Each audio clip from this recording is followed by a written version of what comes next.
And it's the kind of thing that if this were a drug, the FDA would approve it. And I think that is the exciting bit, because this is a food-derived compound, or compounds in the case of spermidine and spermine in wheat germ-derived supplement. In terms of side effects, because of the fact that we have co-evolved again with plants, our bodies recognize this. Unless you're celiac, this is a good thing and something you can get more of in your diet by eating mushrooms, by eating legumes, by even incorporating fermented foods and cheese, whether it's Parmesan or cheddar.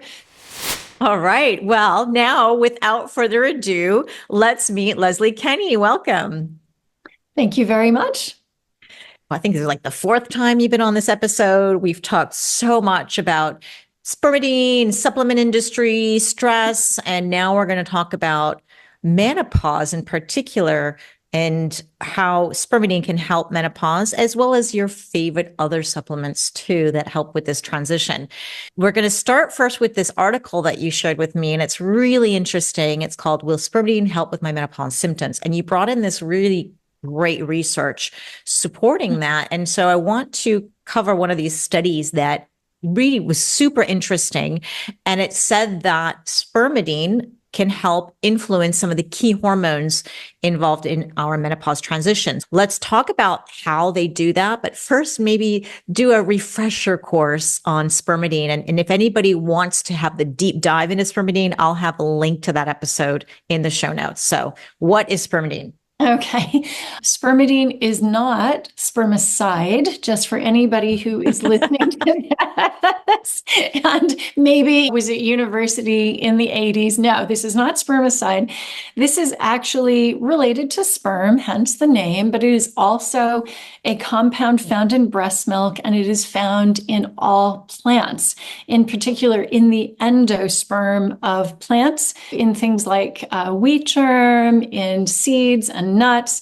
And it is really there to help propel the next generation of that plant, to help sustain it and grow from a little seed to a seedling. And it's the same when you think about breast milk. That is there to help the baby with both sealing up the lining of the gut, as well as helping the cells proliferate quickly, because babies obviously have that giant brain they need to hold up. They've got to develop a body quickly once outside of the birth canal. And that's what spermidine helps with, is growth. And in sperm itself, it is actually there twofold reasons. One is because normally DNA, which the sperm is taking to the egg, it is wrapped around something very large called a histone bond. And let's compare that to, say, a gigantic suitcase. And obviously the sperm needs to swim very quickly, and it needs more of a pocketbook. And so instead of wrapping around a histone bond, it wraps around spermidine. That's a little pocketbook with that information. So that's one of its roles in the sperm. But the other is that for men, creating sperm is a very high reactive oxygen species, or ROS event. And spermidine is an anti-inflammatory, so it is able to tamp down the inflammation that is caused when sperm is actually made. So that's a quick introduction to where we find it and why we find it where we do. But when we think about it in relation to aging and longevity and health span, it's important because of the fact that it inhibits many of the hallmarks of aging. So these are the pathways down which scientists believe we age. And they include everything from stem cell dysfunction, mitochondrial dysfunction, telomere attrition, inflammation, and impaired autophagy, or cell renewal. That is a really big one. And spermidine inhibits at least 9 of the 12 so-called hallmarks. The only other molecule that comes close is rapamycin.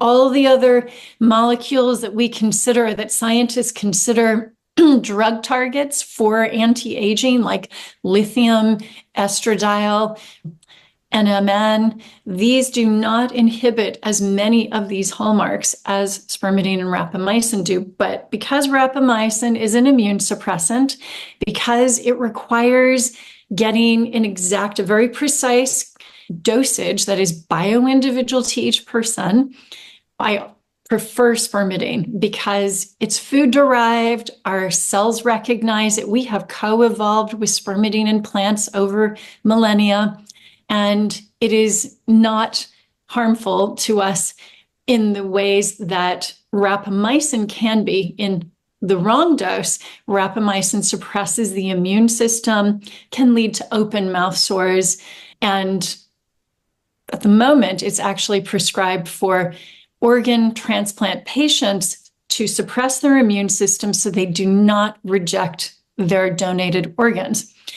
And it's a drug on top of it that you need a prescription for. It's a drug, and it is not something that the body produces. Rapamycin comes from a bacteria that was discovered in the Easter Islands on the island of Rapa Nui, and it's exogenous to our bodies. It's external. It's not something that we make. Whereas spermidine is something we make. As we get older, we don't produce as much. So what we're doing is effectively topping up, just like we would with, say, estradiol, progesterone, testosterone. I always like to explain in a very quick sentence that's because spermidine, one of the major functions that it does is autophagy. That's the one that's super interesting for me. And that's that cellular cleanup and renewal process, because as we age, we have our cells and they start to get old. They have to hit garbage and that needs to be cleaned up. And so that's why I focus so much on the aspect of autophagy. And that goes across the board, men, women, usually older because we're not so good at autophagy as we age. But I found it interesting now how spermidine can now help with our hormones. And that's something new for me. And I'd love to discuss a little bit more of the hormones and how it can help us with this menopause transition. One of the things that this study showed, and I think it was 30 days of spermidine supplementation, and it increased our estradiol levels in the women who were in this study by about 37%. Which is a lot. So how in the world is this happening because of spermidine? Well, one of the things that we know from subsequent studies that have been conducted in female mice that were older, basically perimenopausal mice, is that when you give spermidine, you actually are able to rescue function in the ovaries. So you have egg production, and they say that we are born with a fixed number of eggs. Unlike men who are they seem to have stem cells. They're able to make sperm throughout their lifetime. Women, they say, we have a fixed amount. And once you are depleted, you are depleted. Now, what they found with these mice was that they had lower ovarian reserve. And if you gave spermidine, it improved. And also oocytes, these are the precursors to the eggs, that those numbers increased, and oogenesis, or production of eggs, also increased. In addition, once you fertilize those eggs, embryogenesis, or the ability to turn that into an embryo that could be implanted, increased. And then in these mice, they also could see that they had increased litter size. So they were having more pups per litter. So overall, because of its positive impact on the ovaries, I think that what is happening, I think it's fair to surmise that the ovaries' ability to not just produce eggs is there, but also to produce hormones is improved. And I think that would explain the results of this Bandera study out of Canada. So the mice were induced perimenopause, because mice don't go through menopause. They are older. And what you can see is that they have reduced ovarian reserve. They have smaller litters as they get older. Mm-hmm. And so it's very predictable that this happens, and it correlates with ovarian reserve for them. And so if you can rescue that, there were two different studies out of China published. Certainly one was published in Nature in, I think, October 2023. And that's quite interesting for we women as we delay pregnancy. I mean, I was 43 when I delivered my only biological child, but my second child, because I adopted my first. And as we push the envelope on the age at which we can conceive, carry, and deliver a full-term pregnancy, interventions like spermidine may be supportive. It's amazing, actually, the study that I was looking at where they had increased estradiol levels up to 37%. Now you're explaining that perhaps it increased because of this other study that was done on mice that's regenerating the eggs and the quality of the eggs. And that could maybe be a reason, but we don't know. I'm guessing we don't know in this study that if they didn't look at the women's eggs and oocytes and see if they started to produce eggs or not. No, right? that would unfortunately be quite invasive. So, I mean, as with this particular study was conducted using wheat germ-derived spermidine, and it had both spermidine and spermine. Spermine is another compound that often co-occurs in nature. So they have a synergistic effect, and where spermidine helps activate autophagy and helps with stem cells and mitochondria and telomeres and protein folding inside the cell, spermine actually helps. It does something different. It helps with DNA methylation, so turning good genes on, bad genes off. And it seems that the combination of the two of these compounds together is very helpful. So when this was a small study, because this was a natural product, small supplement companies do not have huge amounts of money to conduct these types of studies. And doing something like looking at their ovarian reserve, this would just be costly. Instead, what they were doing was looking at blood markers and obviously checking things like estradiol, progesterone, DHEA, pregnenolone, testosterone, cortisol, salivary cortisol. These are relatively easy things to study. I would have loved to know what were their estradiol levels from beginning, because if these are women in post-menopause, we're going to guess if they're not on HRT, it's going to be zero, more or less.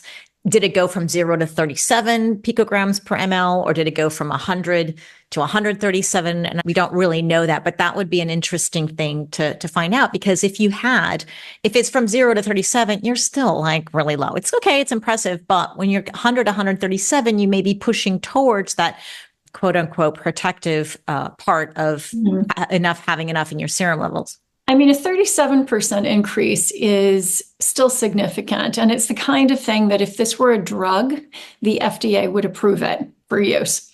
And I think that is the exciting bit, because this is a food-derived compound, or compounds in the case of spermidine and spermine in wheat germ-derived supplement. So that, in terms of side effects, because of the fact that we have co-evolved again with plants, our bodies recognize this. Unless you're celiac, this is a good thing and something you can get more of in your diet by eating mushrooms, by eating legumes, by even incorporating fermented foods and cheese, whether it's Parmesan or cheddar foods. Cheeses that have been fermented or matured for longer tend to have more spermidine. This is the time we're coming up to Christmas and the holidays. And I know that in the United States, I remember when people would send those Hickory Farms boxes around. Do you remember those sorts? Yes. Yeah. Cheese on a stick.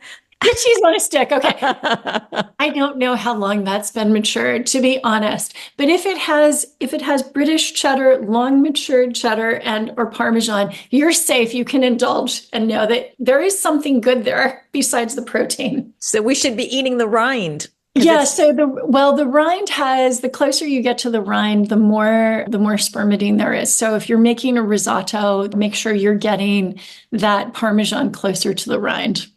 Okay. I always wonder about the Parmesan and the rind, and they have a stamp usually on it. And there's ink. Yeah. I'm like, I don't know if we should be eating that Yeah, thing. no, you don't want the ink. I mean, I'm always worried about the inks, like how do we detoxify the bodies? But just kind of you get your knife in and get as close to the edge as you can, and incorporate that into, say, a mushroom risotto, and then you'll be able to double dip because there's spermidine in mushrooms, and you get vitamin D there too, and then you've got the spermidine in the Parmesan as well. Yeah. I'm hoping maybe it's just a burn on, on the side of the rind. I don't know. I don't think they do burns and colors, or I think it looks No, more is like it a colored? tattoo to me. And I No. was worried about lead in colors and stuff. Well, okay. So I'm on it. I mean, I don't eat a lot of cheese, but I definitely eat mushrooms multiple times a day. So I'm happy about that. But I'm the way I understood it from our other interviews as well as speaking to other people is you don't get as much spermidine from the food as you would a supplement. Is that right? It really depends. And obviously, your audience is well educated and they know that the food supply is not what it once was. Food that gets to a grocery store in the United States has often been in transport in trucks across the United States. The longer that these things are languishing, the lower the nutrient content can go. That's why flash freezing can be a good option with things like blueberries. And I'm a big fan of those things. So then frozen peas would be a good source, by the way, of Yes. spermidine, because they also have spermidine too. That's really a question that we can test things in the lab when things are fresh and we can see what the amount is, but it's always going to vary from batch to batch depending on the conditions in which those vegetables, those plants were grown. So soil quality, sunlight, water quality as well. And then it's got to go through the digestive system. And again, we have to determine how much individuals are able to take from their food. But personally, I believe we should all do our best to get our nutrients from our food first and foremost, and then top up. And there are a few different times when you would want to top up with something like spermidine. So after a virus, for instance, if you've had an infection of some kind, your body is going to be fighting that. And it will do that by increasing the amount of hydrogen peroxide in your body. And it will also use things like spermidine to activate a process called virophagy. That is basically, you talked about at the beginning about how autophagy it's a garbage truck coming in to take away the garbage. Well, virophagy is the garbage truck coming in to get rid of viruses. And so that's why a lot of people, after they have recovered from, say, COVID or some of these other infections, they notice that they lose hair. So 33% of all COVID patients reported hair loss within 4 to 6 weeks after recovery. And spermidine helps keep the hair follicle in the growth phase.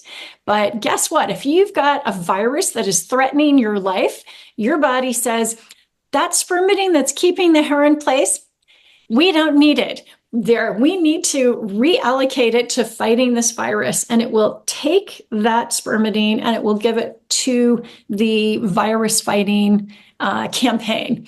That's one situation where you'd want to top up. If you've had a baby, you want to top up because the body necessarily gives all the spermidine in your body to the baby. Women know that they often lose a tooth when they have a baby because body's making that decision for us. It's going to prefer the next generation over us, and it's going to take our calcium and give it to the baby. Well, same thing happens with spermidine. And when we breastfeed, same thing happens. Our breast milk has lots of spermidine and spermine in it, and we're going to be giving that to the baby. Again, hair tends to fall out around these times after the delivery of a baby and after breastfeeding. And so you want to top up then. And then as we get older, our ability to produce spermidine in both our tissues and in our gut declines. So we get it from 3 sources: tissue production, gut production, and from food. But as we get older and the tissue and gut production decline, we really are reliant on food as a source of spermidine. So these are the times you'd want to top up. There's one more time I'm going to add to this because I remember Yes. talking to you about it. Yes. Having 30 days of sex in a row, if you're a man. Guys, for guys, yeah. For the guys. On the other Yes. side, if you're swallowing, I guess it's okay. Free spermidine. And I remember because we did this challenge with my husband and he was getting tired towards the end of this challenge that we had. And you said, well, you know what?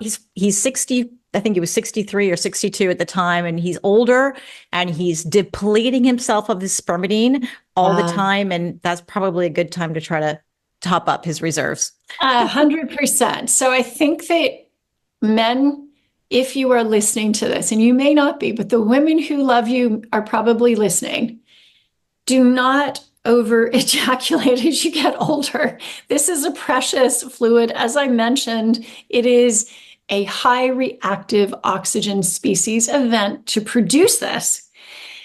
If you get rid of it, you are not only losing spermidine, you're losing glutathione, vitamin C, magnesium, and zinc.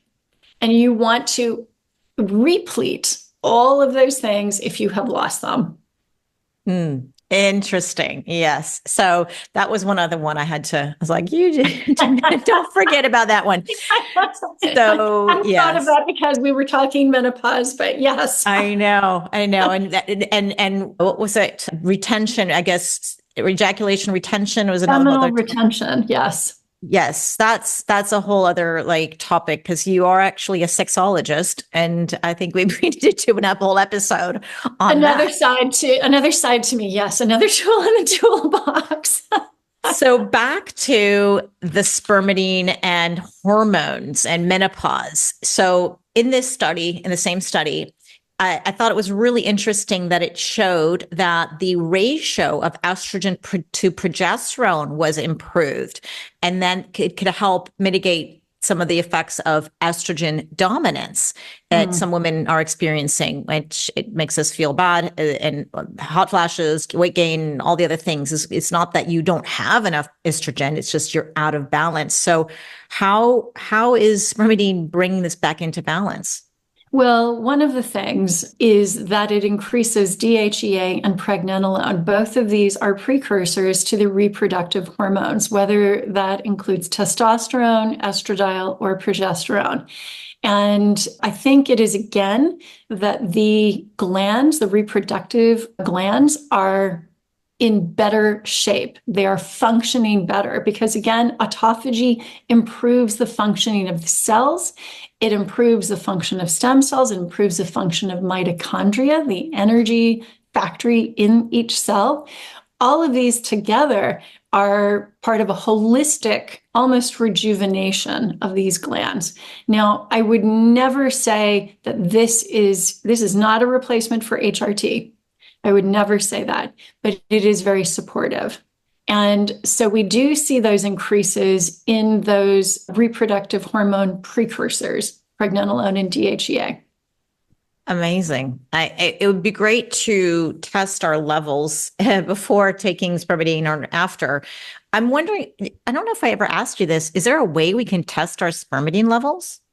Unfortunately, no, there is not yet a way to do this outside of generally university labs or big institutional labs where you might send supplement samples. I mean, we send our supplements to the Japan Food Research Institute, which test everything. And we have it also, we can also test it at places like the University of Osaka, also at the University of Oxford, but it's not something you can test at home yet. I do hope that at some point it will be possible to test this or potentially to test autophagy in your body. And autophagy can be activated by a lot of things through fasting, for instance, cold shock proteins from cold exposure, heat shock proteins from saunas, and from fasting mimetics like spermidine, nobiletin, these types of molecules.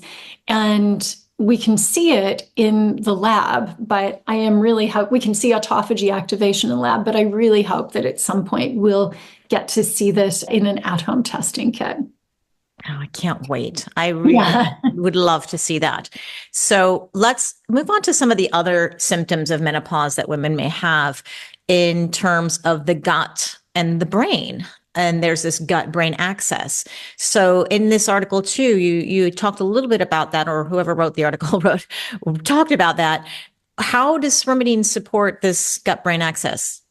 Well, first of all, I'll just say that the article was written by Georgia Pilling, who finished her master's at the University of Newcastle in physiology. And they are the only university in the United Kingdom that have a dedicated institute on aging. So it's not just anybody doing this with ChatGPT. This is a scientist who's written this article. The gut-brain axis, we have to think about brain performance, we have to think about gut performance. And one of the places where things go wrong is the lining of the gut. So with leaky gut. And if you have leaky gut, the lining of the gut is only a single cell thick. And so imagine all of the contents of the things you eat is essentially in a kind of Glad bag or a plastic bag, a sandwich bag. Very thin, very thin. Very thin. And there has been some good work by Alessio Fasano at Harvard Med School on zonulin, which is a molecule that opens up the so-called tight junctions of the gut lining and allows undigested food proteins to pass through into the bloodstream. So think of that lining of the gut like a brick wall, and think of you've got like what is that stuff that goes in between bricks? Sorry, I'm not a cement. I'm not a bricky. Yeah, the cement that goes in between, that stuff. Imagine that is not there. And so it becomes permeable. And these undigested proteins are then picked up by the immune system. The immune system says, this shouldn't be here. And it tags it with like a Post-it and says, attack this and anything that looks like it. And the problem is that when those proteins, sometimes those proteins look like glands or parts, tissues in our body, and the body mounts an autoimmune attack on proteins it thinks shouldn't be there. The thyroid, for instance, is one of those glands that often gets attacked, but the joints in rheumatoid arthritis, so the thyroid would be Hashimoto's. You've got joints that are attacked with rheumatoid arthritis, and organs with, say, lupus. So this is a reason why we want the gut lining to be impermeable. So that is a strong starting point. And spermidine helps counter zonulin. It helps tighten those junctions. So it helps rebuild the cement between the bricks. And that is very important. And that's why in breast milk, it's given babies who are breastfed. Why do they have fewer allergies? Because I think there's research out of Spain and Mexico on this, because of the fact that it can help the infant gut lining tighten up. And it will tell the immune cells that line the gut to have the appropriate response to the foods that come in through the gut. So that's very important. The lining has to be in good condition. The next thing is what is inside the gut. So all of those bacteria inside the gut, we have lots of colonies of good bacteria and bad bacteria. And we want to eat a lot of fiber to feed the good bacteria. So they don't eat what we eat.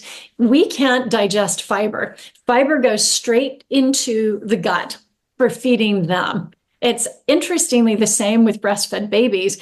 I think around half of breast milk is fructooligosaccharides. We cannot digest that. That just goes straight to the gut bacteria that the mother has bequeathed to the baby as it passes through the birth canal. And so the same with us. We've got to give We've got to feed those healthy colonies of gut bacteria. And spermidine can do that. Primidine in particular can do that because it has a fructooligosaccharide, just like in breast milk, that feeds some of the friendly bacteria in the gut to help it outcompete the bad bacteria. So think about it as a neighborhood, and you want to have nice, friendly people in your neighborhood. You want good neighbors. You don't want bad neighbors like Candida albicans or bad neighbors like H. pylori, which can lead to ulcers and stomach cancer. You want to make sure you have healthy microbes in there and outcompete the bad. So if you get a healthy gut, that's great. And spermidine can help with this. And then on the brain side, you want as little inflammation as possible. And spermidine can help with reducing inflammation. As I mentioned, inflammation is one of the hallmarks of aging, and spermidine is an anti-inflammatory. So that helps. So if you have better function of the brain, better function of the gut, then they actually communicate better, right? Dr. Sandra Kaufman, who I interviewed a long time ago about her 3 favorite molecules for the brain, she mentioned 3 that cross the blood-brain barrier, and spermidine was one of them. So this is, again, there's anti-inflammatories and supplements, I guess, that help with the brain, but if they don't cross the blood-brain barrier, then I don't know how useful they are. So it's good to know that. And I didn't know so much how spermidine can affect the gut lining. So I appreciate you bringing me new information, because I know so much thanks to you. But because most of the time when I share spermidine, I only share primidine. That's the only one I have experience with. And the feedback I get most often is better sleep, better skin, hair, and nails, and some gray hair reversal with about 30% of the people who at least tell me about it. And so I'm wondering, with your community and the people who've bought Primidine, how much are they? What kind of gut issues are they saying that spermidine is helping with, and or not? I mean, are there people saying expecting gut help, then it doesn't help? It's funny because it's not the reason why people generally take it. Mm-hmm. They generally are taking it because they want it to assist with autophagy. They want that benefit, or they want to cover their bases and inhibit as many of the hallmarks of aging as possible, just to kind of slow the pace at which they age. And when it comes to gut health, I can't say that anybody has particularly said, oh yeah, I mean, my gut health is better. I would honestly have to look, because the types of feedback we get are the same ones that you get. Although we do have people who have said that incontinence improves, and more specifically with Primidine GF than with original. But that is the only other thing I can think of. And obviously with incontinence, you would imagine that would be helping with the lining of the bladder as well, just helping with the integrity of that. So potentially it would be helping with the lining of the gut. I think that because the gut lining replaces itself every 3 to 5 days, depending on who you are, if you have fast cell turnover, that's going to happen. It's going to happen on the inside, and we're not necessarily going to notice it, but we might notice that we have to trim our nails faster, or we have to cut our hair more frequently, especially if we're a guy and have short hair. And if you experience faster nail and hair growth, you are almost certainly experiencing faster turnover of the lining of the gut, which is a good thing because it helps maintain the integrity. But it's not something that people can necessarily see. So sorry that I can't speak to that specifically. That makes sense, though. I've had to cut my nails, more my nails faster, more often. I mean, that you see it clearly. So that's happened to me. Now, I do get a lot of feedback on Primidine for sleep, but do you have any other research or even testimonials of stacking Spermidine with other molecules to help optimize our sleep? Well, a lot of women are on HRT. I think a lot of people in your community, a lot of my friends are on HRT. So progesterone is necessarily a part of that stack already. I take progesterone, I take Utrogest, and if you take that together with spermidine, Primeadine at night, then you will, I believe, and I can see it with my Aura ring, you get better sleep. But there's so many good supplements to help with sleep. So some of those would be magnesium. Anybody who's having trouble sleeping, if it's a woman who's going towards perimenopause, then I would suggest progesterone, but always magnesium because it's so important to the body. Some people say over more than 300 enzymatic reactions in the body, and I've heard people even say over 500. So a very important molecule.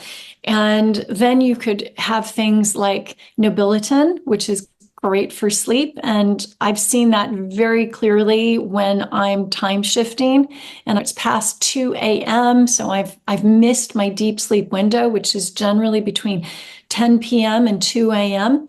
But I'll take Primeadine, in particular, I'll take Primeadine GF, and I'll notice that I can still catch my deep sleep wave. That's And because it has nobiletin in it already. yeah, you did this with when you were studying under Walter Longo. And I remember seeing you posted all of your sleep scores, and I was amazed because you were going to bed at 3 a.m. and you were Yes. still getting your deep sleep window, which was amazing. It was amazing. I couldn't believe it. I mean, I had these classes for 2 years pretty much. And I had, because the classes were in LA and I was in Europe, I had to either wake up at 2 a.m. or I'd stay up. And usually these are 2-hour classes. So I'd be going to bed at 3 or 4 a.m, wore my blue blocking glasses, kept the lights low, and I had my spermidine and I had a sleep stack. I was always experimenting too, but I remember recording with the spermidine and without the spermidine too. And I could see my deep sleep was amazing. And I could feel it because the next day I just woke up totally refreshed and I was able to sleep a little bit longer. It's just, I'm not one of these people who wake up always at 6 a.m., 7 a.m. because that's your clock. If I went to bed late, I was also sleeping in more too. So I was able to get that deep sleep and I found that amazing. And then I stopped. And then I remember telling you, oh, well, actually I'm still getting some good deep sleep scores. And you said, well, wait a moment, because you're producing your own spermidine because you integrated some probiotics in there to help me make my own spermidine. And lo and behold, it was 2 weeks and then that deep sleep kind of went away. Yeah, you would have stored some in your tissues as well. And so I think that at 2 weeks, then you use up kind of the store cupboard. It's kind of like having, I don't know, having a lot of snacks in your kitchen and then your children come and eat them all up and they're gone. So at that point, you sort of ate into your snack cupboard of spermidine and then it was gone. But just for those individuals who don't know why deep sleep is important, it's important because it's the only time when the lymphatic system is activated, and that's when the different compartments of the brain shrink and allow cerebrospinal fluid to flow between these different parts of the brain and remove waste. And that's very important. It's something that Dr. Dale Bredesen has talked about too.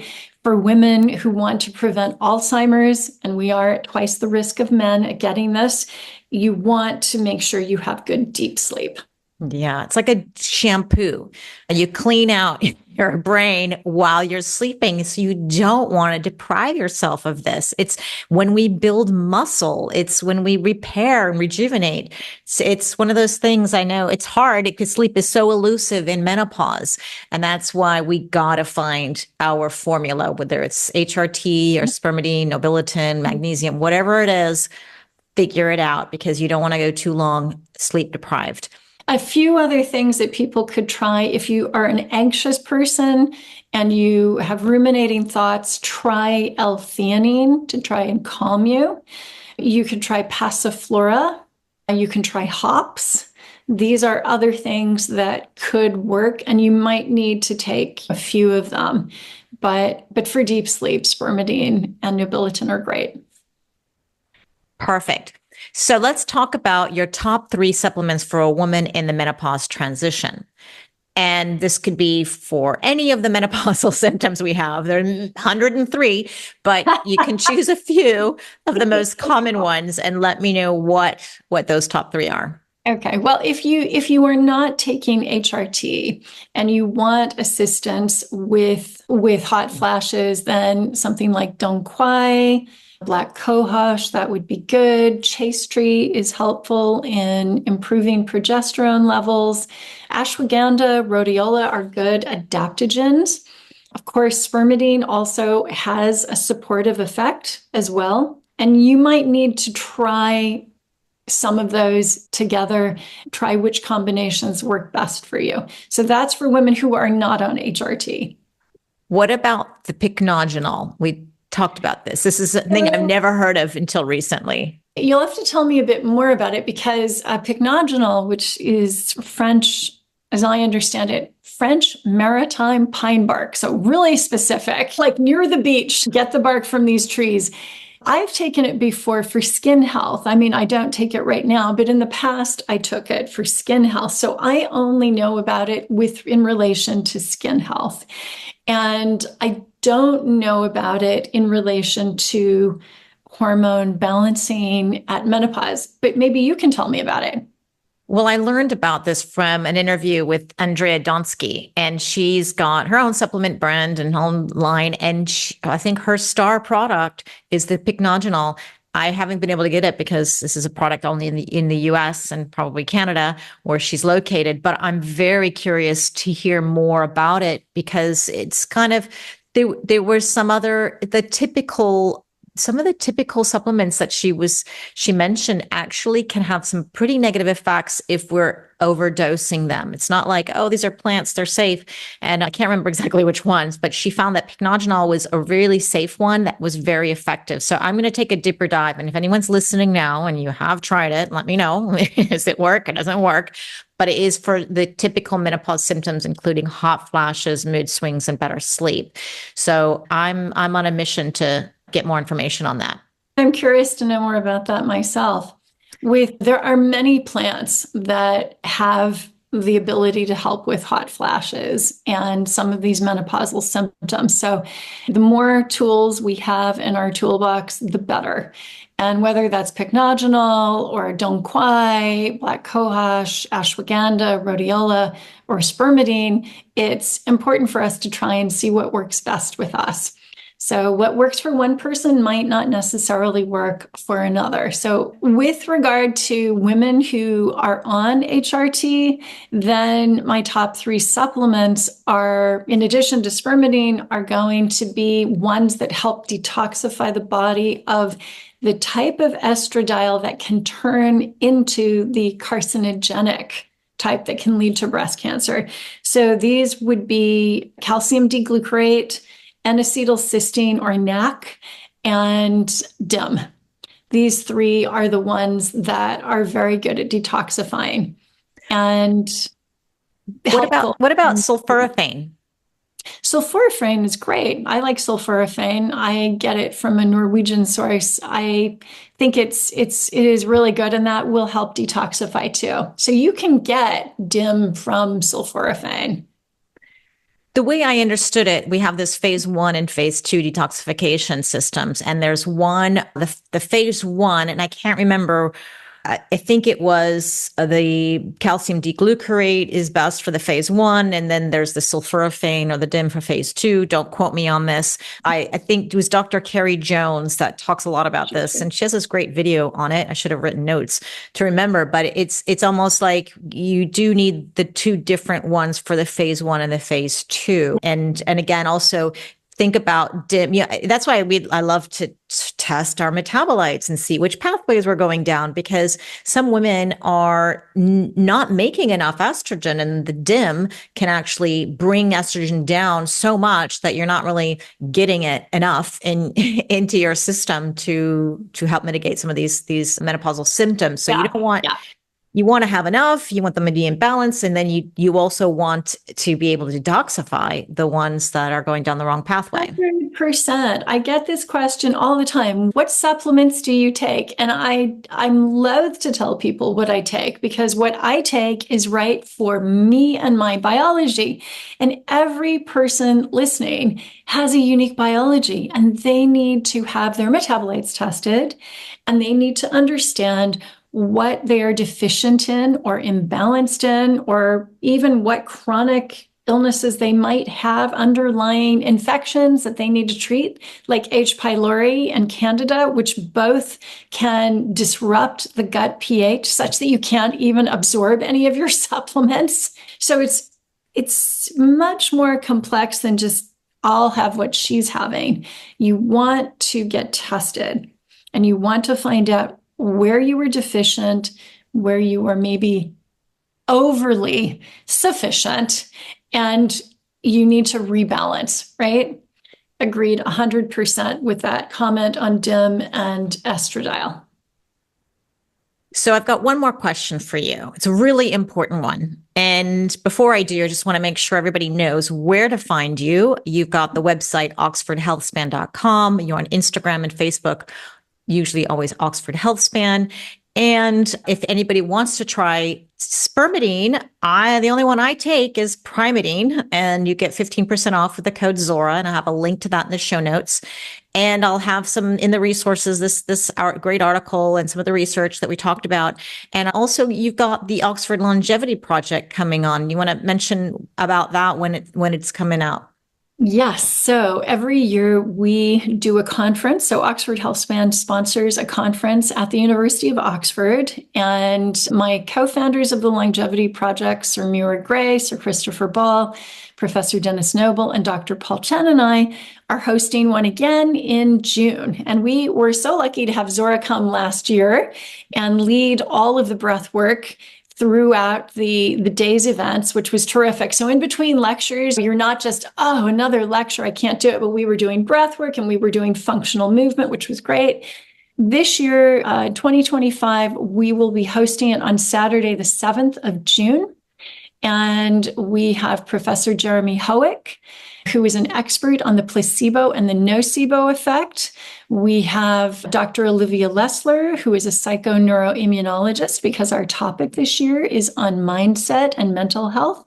And Dr. Louise Newson, who is a menopause expert here in the United Kingdom of some great renown. She's a big HRT and menopause advocate. And the three of them have confirmed. So we will be hosting everyone at Rhodes House. If you want to come, please do join us. It's great fun. And we will be bringing also some of our academic, more scientific lecturers in to talk about some of the groundbreaking science and therapies that can help slow the aging process. I'm excited for this one. I will be there for sure. I love the Longevity Project, because it's one of these, I don't want to say meetups, these conferences that's not just someone standing up on stage selling a product. No. We're small. We're small. We don't have anything like that. It's small. great. It's an Oxford initiative. And we obviously, we want to bring the community in from Oxford. We do have people who come from overseas, and you can stay in Rhodes House overnight. And then in the morning, start with your coffee, get something to eat, and then come to the lectures, which again are interspersed with some great people doing movement, breath work, meditation, like Zora. I love it. I love it. I had so much fun, and it's much more intimate, and it's academic. I mean, this is where you're really going to learn something from the research, from the scientists, it's something I highly, highly recommend for anybody to get out to. And we're talking about Oxford in the UK. So not in Mississippi, not in Ohio. No. So let's get to the last question. What is the most important thing a woman in peri and postmenopause needs to know about supplements? They're not all created equal. You want to go for quality. Obviously, you want to start with your food. Please always start with your food. Make sure your digestion is optimized so that when you take supplements, your gut is able to absorb these things. But then look for quality food-derived supplements if you can. Look for those that don't have fillers and flow agents. Those compounds are there only to help the manufacturing equipment get the powdered molecules into the capsule. They have no benefit for us, just for the machinery. It's just part of automation. And we don't use fillers or flow agents. Magnesium stearate is a common flow agent that is around 75% of magnesium stearate has hydrogenated oils in it. This was something that one of your podcast guest had told me about. And I was so astonished by this. I couldn't believe it, because hydrogenated oils have been legislated out of the American food supply. By 2026, I think they have to be gone, or 2025. And they are not. There's no legislation for the supplement industry. So please do bear that in mind. And most of our supplements come from China and India. I am half Taiwanese, and so Chinese. There will be some good companies, but there will also be companies that are playing fast and loose. And sometimes those supplements that come from China and India, the FDA has actually shut some of these down, or said that they cannot bring those supplements into the United States. Unfortunately, they usually have been in the supply in the market for a few years before the FDA figures this out or gets a complaint. So sometimes those supplements can be cut with other things. And China's worst example happened in its own borders, where they had baby formula that was cut with melamine. That's like melamine in your melamine kitchen counter, plastic. And I think 1,000 babies died. Yeah. And in a country where you're only allowed to have one baby, these are precious. All babies are precious, but you can imagine how horrible it was. If it can happen there, what are they thinking about stuff that gets exported to the United States? So we do have to be mindful of this. Just make sure that the brands you're looking at, you trust them, and they undergo rigorous testing. Well, that's why I only take Primatine Spermidine. I know that I completely trust you. I've been using it for over 4 years now, and just knowing you, and someone who has so much integrity and so much passion for what you do, and you're so transparent. And I did a great podcast with you and Dr. Nicola Conlin, who also understands the supplement industry very well. And that was one of my favorite podcasts, because we learned so much on what to look out for in supplements. People are really not making what they're saying is on the label. So I love that. I'll have that episode as well in the show notes. So I have a lot of respect for Nicola, and she and I are like-minded. We're looking for food-derived molecules, because pharmaceutical companies are not interested in food-derived molecules because you can't patent them. But sometimes, not always, sometimes they are more powerful than the synthetic. And actually, we're doing studies at Oxford, and we can see this with regard to synthetic spermidine. If it doesn't say food-derived on the bottle, food-derived spermidine, then it's not going to be. Any of us who have food-derived spermidine, we say it because it is more costly as a raw material.